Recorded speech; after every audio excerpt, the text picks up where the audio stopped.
somorula byonna yansiba bwedda sisitira nyiganyiga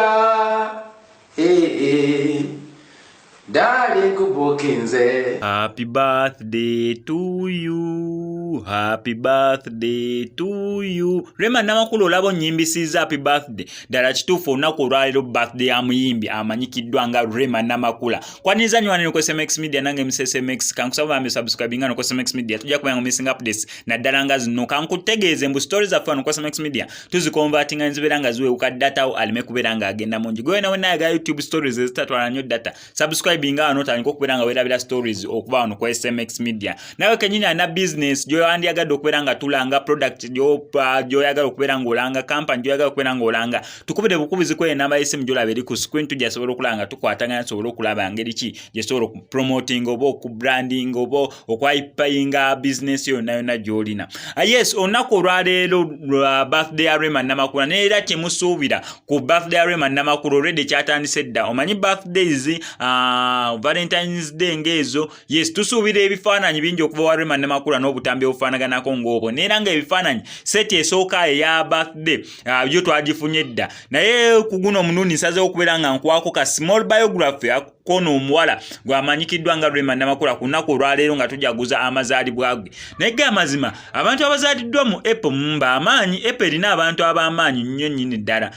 Birthday twazitandikira kwani Kabaka yali birthday enkeera ebeera birthday yange kenyini nze SMX. Abantu bangi Kanyirugaba jeno naye ebeera birthday ye Shadrack omwana wa Bobby Wine birthday eri mu April. Rema Namakula birthday eri mu April. Bantu bangi nnyo celebrating birthday zaabwe nga ziri mu April ate abamanya. So nako olwaleero birthday ya Rema Namakula ne yansazeewo okubeera nga nkuwa simple biography osobola okubeera nga otegeera Rema Namakula yani. Rema Namakula yazaalibwa ennaku z'omwezi nga 24 1991. Yes, obalabalamuka awo emyaka gy'ayinza okubeera nga Rema Namakula alina. Yes, ayinza okubeera n'emyaka 31 gy'awezezza olunaku olwaleero. Rema Namakula bamuzaalira wanino mu kibuga kya Kampala side zaawe Mengo Lubaga Hospital gye bamuzaalira Rema Namakula. Neera nga last born eri bazadde be Rema Namakula mama we baali bamuyita Hamida Nabbosa neera saawa zineno nga mugenzi. Taata we baali bamuyita Mukiibi Semakula neera saawa zineno nga mugenzi. Nga bwe nkugambye Rema Namakula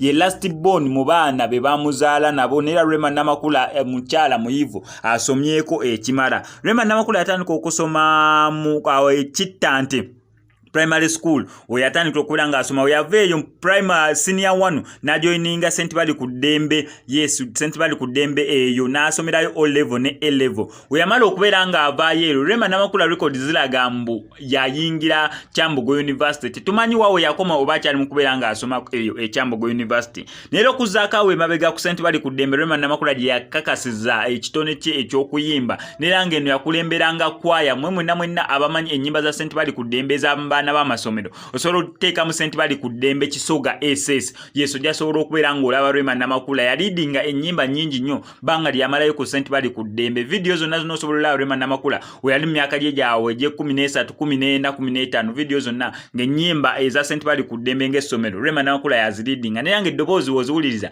otegeera ddala bulungi nnyo mbu eryo eddoboozi lya Rema Namakula. Rema Namakula yajoininga Kyambogo University simanyi cost ki gye yakola naye nga record ziraga mbu Rema Namakula yajoiningako Kyambogo University. Rema Namakula yatandika okuyimba mpola mpola ng'ali ku ssomero nga wenkutegeezezza.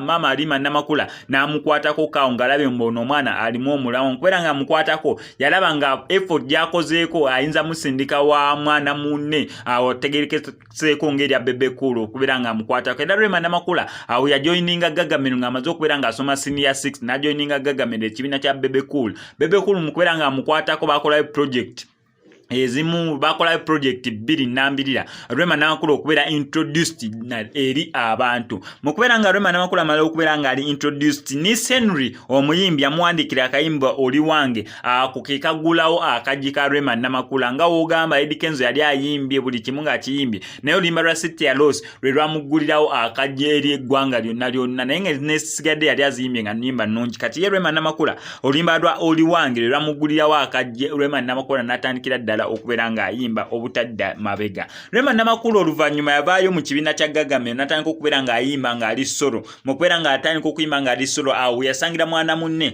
Kenzo. Kenzo we batyo ne batandika okubeera nga beeyagala. Mu kubeera nga beeyagala we batyo yamufunisa olubuto. Wenti mba nkyogera Kenzo yafunisa Rema Namakula olubuto. Kenzo yasobya ku Rema Namakula. Kale kyonna ekyaliwo mu mukwano omungi ogwaliwo Kenzo yafunisa Rema Namakula olubuto. Naye nga Rema Namakula n'azaala omwana we eyasookera ddala amanyikiddwa nga Musuuza Maya ku Paragon Hospital lisangibwa Buloba ennaku z'omwezi nga 26 Desemba. Bwatyo Rema Namakula ffe twali eno twakava mu Christmas. Rema Namakula ffe tuli eno mu Boxing Day. Rema Namakula ye ng'ali mu kubeera ng'akubawo ezadde ery'omwana ow'obuwala gwe baatuuma amanya ga Musuuza Maya awali ku Paragon Hospital e Buloba. Rema Namakula ennaku z'omwezi nga 14 Novemba bwaliwo banga ddene nnyo eryayitawo. Rema Namakula bafuna obutakwatagana bulungi ye ne boyfriend we oba omwagalwa we Kenzo. Era we bati ennaku z'omwezi nga 14 Novemba Rema Namakula tukubako omwana munne omupya gwe yali afunye mu biseera ebyo amanyikiddwa nga Amuza Sebunya. Mu kubeera nga mutukubako nera okwanjula kwali wali eri Nabbingo. Okwanjula kwali ku television ez'enjawulo nga baku streaminga live. Okwanjula kwayogeza abantu ebikankano. Okwanjula kwali kwa bei budget paka kate tumanyi yali ya sente meka kubanga till now lwa buli omwana na budget ndala mu bwongo bwe olwa sente zakozesebwa mu kubeera nga Rema Namakula akyala n'okwanjula okusinza ku decoration yaliwo n'ebirabo ebyaleetebwa nga biragira dda nti omukolo gwali gwa bei n'abagenyi ab'enjawulo aba embracing omukolo guneeno nga kwe kuli n'omugenzi Mukama Katonda muwumuze mu mirembe Sheikh Nuhu Muzata yali omusaale ennyo mu nsonga za Rema Namakula okubeera nga beyanjula ne mwana munne Dr. Amuza Sebunya. Ennaku z'omwezi nga 7 Novemba 2021 Rema Namakula azaalira mwana munne gwe ya introducinga mu Novemba ennaku z'omwezi nga 14 kati mwagenda oyitawo mwaka gumu Novemba ennaku z'omwezi nga by the way ayitawo emyaka egiwerako Deri alina Novemba ya mwaka ki we bakolera introduction omwaka ngwerabidde Rema Namakula akola introduction subira 2019 kati mu Novemba wa 2 nga 7 Novemba 2021 Rema Namakula azaalira mwana munne omwana ow'obuwala nera bwasalawo erinnya bamutume lya Aliya Sebunya. Ono nga Rema Namakula mwana we ow'okubiri mu basajja babiri yasooka yali wa Kenzo ng'ow'okubiri alinga kati last born ya muzaalira mwana munne Amuza Sebunya. Rema Namakula muyimbi nera kye kisinzo mufuulo w'ettutumu.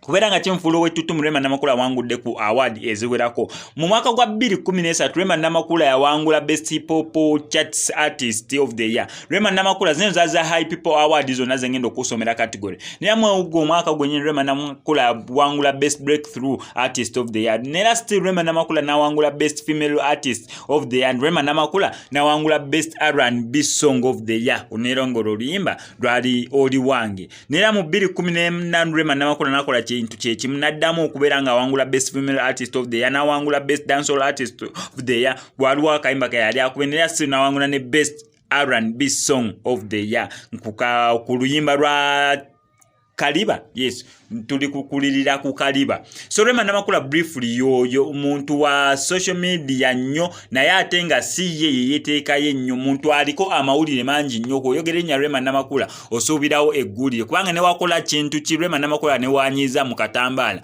bantu bagenda kubeera nga bakyogerako. Oyo Rema Namakula omuyimbi Kenzo ni omulala awo nga bo baliko amawulire ne wakola kintu ki amawulire gasigala gaba following up. So Rema Namakula social life ye eriwetyo business life ye eriwetyo wanene ku SMX Media tukwagaliza birthday ennungi. May you live to blow more and more candles. Amanya eddoboozi sigadde nze mu SMX bami kankusaba subscribe ngano ku SMX Media tujja kubanga mu missing updates naddala nga zino. SMX sign out.